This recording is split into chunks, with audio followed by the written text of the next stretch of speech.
Okay, this is the model. So let me go to define now to show you some other kinds of dynamic loadings which you can apply. Actually, you can define the function first of any kind of variation and then use that function.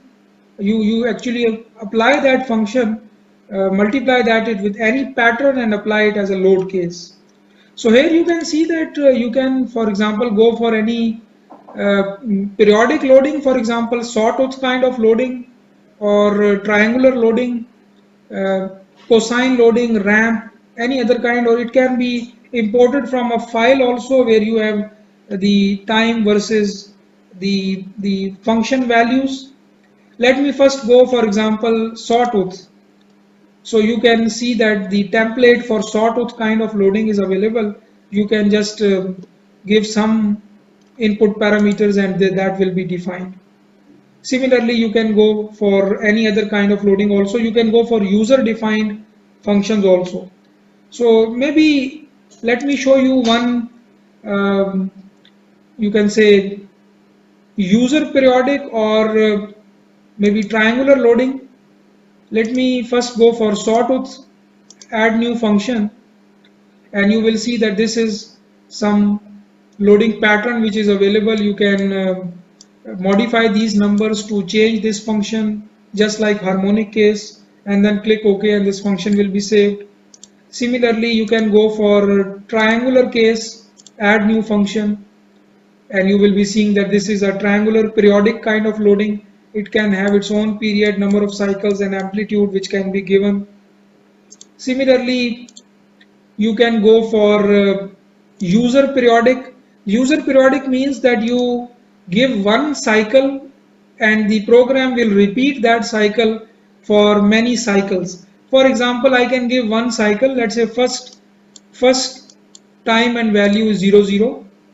Then I can say that at time equal to 1, loading becomes maybe 5, and then you see that whatever I give here, it is repeated for 5 number of cycles. If I want to repeat it for maybe some more number of cycles, it will be repeated here. So it is repeated now. Number of cycles can be 10 or any number of cycles, for example. So see, now it is 10 number of cycles. So you can give any of the pattern or any one cycle here, and the program will repeat it for n number of cycles. Whatever number you give here, it will repeat for those number of cycles. Similarly, let me go for defining one, you can say, impulse loading. So I'll be using this user option, in which I will be defining the loading uh, point by point. So click on add new function. So the user option provides you an interface where you can add one by one all the loading values or function values. So if I say that 00 is my first point, so I can add that. Then I can say that in 0.001 second, the loading increased to maybe 200 in my units. Obviously, the function will be unitless. Later, when we call it in the load case, we have to make sure that it is being multiplied by a pattern with right units so that the units are consistent in your analysis. So what I did is that I said that in just 0.001 second it becomes 200, and in the next instant 0.002 second it becomes again 0, and I add. So this is a triangular loading, and let's say that it remains 0 for next 2 seconds. So at time 2 seconds the value again remains 0, so I click on 0. I click on add. Actually that small initial triangle is not even visible if you see. Let me just modify this to maybe 0.5 second. So now it is slightly visible. Maybe I may make it 0.05 and then modify.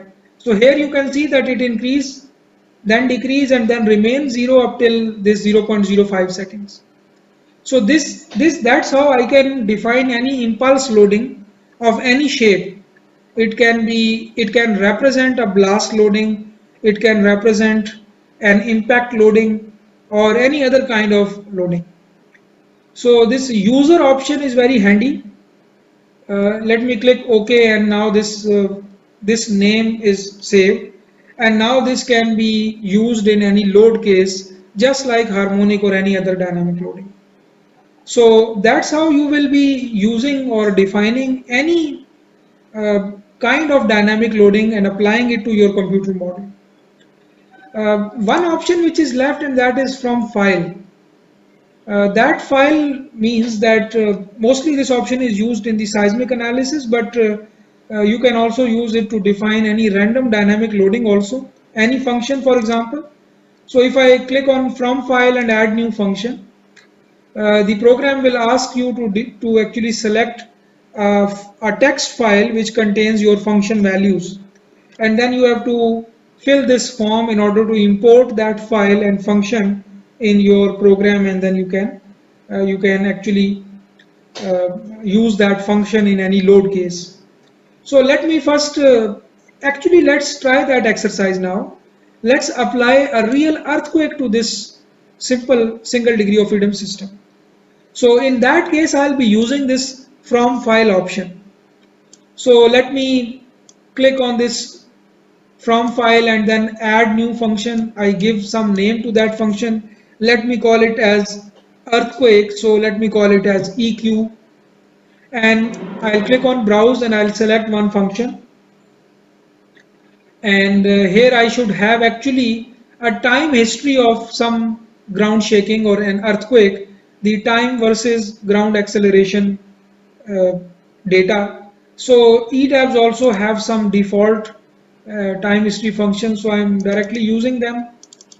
So I'll be going to that folder where ETABs is installed, and in that I'll be seeing this time history functions, and these are all the acceleration time history values for ground shaking. So I am selecting any random time history file.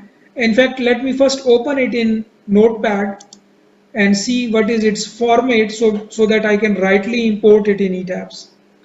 So I use Notepad to open that file,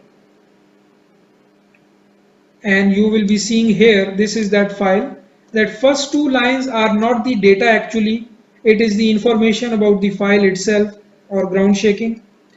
Then you have all the acceleration values only, so 2000 points of acceleration data, ground acceleration data, equally spaced at 0.02 seconds. So there is no time column, all are the acceleration values, but they are equally spaced at 0.02 second.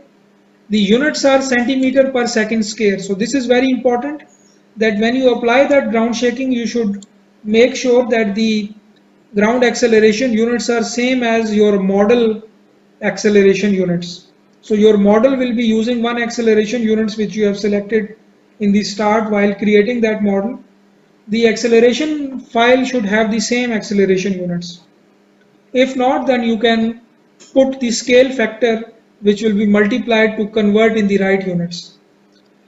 So these are all acceleration values, and they read like this, that this is first value, then second value, third value, and when the first line is finished, you go to second line.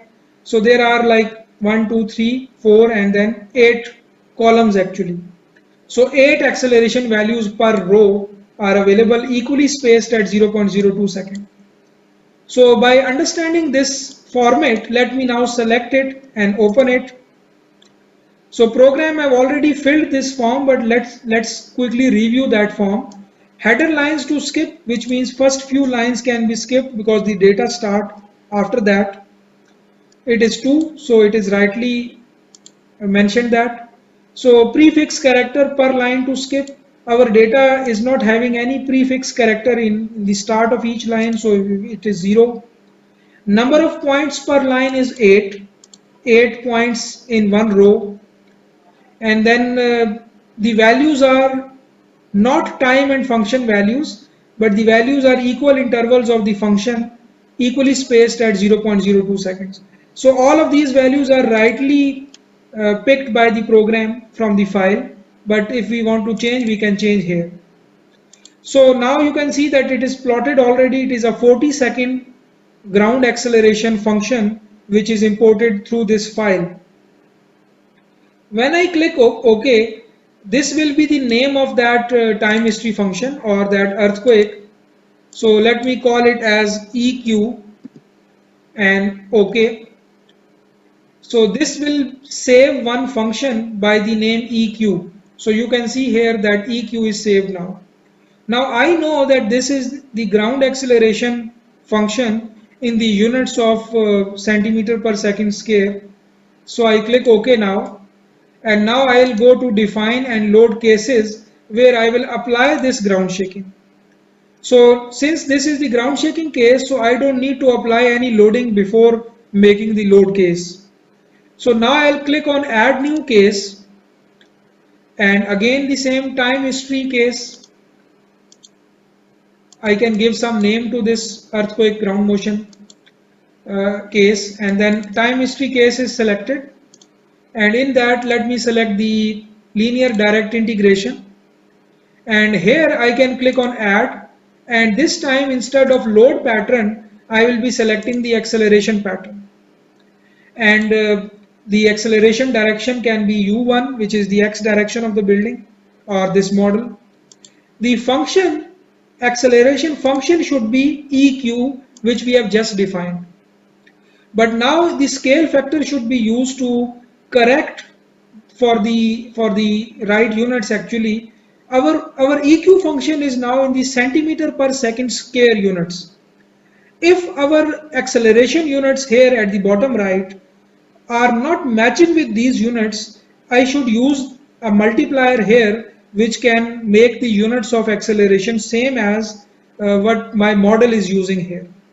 So if I am using the acceleration in inch per second square, I should give a multiplier here which converts the centimeter per second square to inch per second square here. And then the number of output steps, if you want to save the results for all instants of time history, like all 40 seconds of earthquake, this number should match with the file which you have imported, which had 2000 time steps. So you write 2000 here, and the time step size can be same as 0.02, same as the acceleration file. If you give these numbers, then the program will save the output step for all time instants of that earthquake ground shaking. Now, one option is that if you want to reduce the analysis time, you do not save the results for all time steps, you save it for lesser number of time steps. But if you want to go for all, in that case you have to give the same numbers. Finally, the same damping, you can again give modal damping if you want directly by clicking on include additional modal damping, modify show, and then you give 5% here, a constant modal damping for all modes. The second option is actually the mass and stiffness proportional damping, also sometimes called as the Rayleigh damping. In that you have to define two coefficients, which are mass proportional coefficient and stiffness proportional coefficient. So once you define damping, you are done with that also. Finally, if you want to see which analysis procedure your step-by-step direct integration scheme will be using, you can see here that several of the step-by-step direct integration methods are available. The most common, which we generally cover in our structural dynamics courses, is Newmark's method, but you can go for Wilson or HHT method also. Default is the HHT method. So by clicking OK, now your earthquake ground shaking load case is included now, and it can be run now, and all the dynamic responses can be seen now, which you can see for harmonic case or any applied loading case. So I'll not be showing the results of the time history analysis because they will be same as any other dynamic analysis case. So this will actually conclude my discussion about single degree of freedom system.